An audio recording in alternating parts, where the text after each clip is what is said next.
And I said, look, what do I need? And they all said the same thing, like have pitches ready, have a long idea, have a short idea, preferably two.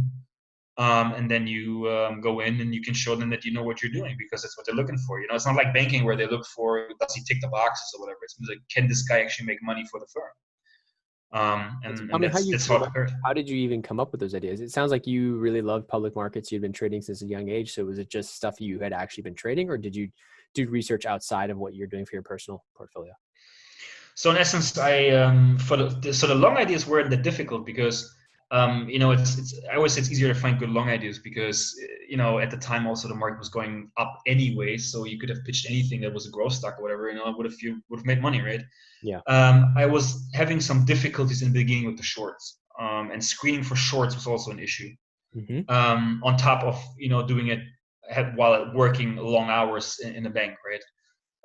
So admittedly, for the first couple of pitches, I got some help from the guys that I was talking to, more as a sounding board though. So basically I would pitch an idea and they would say, hey, look, man, this is just not going to fly. Or, that was actually the initial feedback for 2 or 3 pitches. Or they would say, look, man, this was in an interview process, or this was with like mock interviews with friends? This was in mock interviews, yeah. Smart. Okay, so you were testing these out to see if they would actually fly.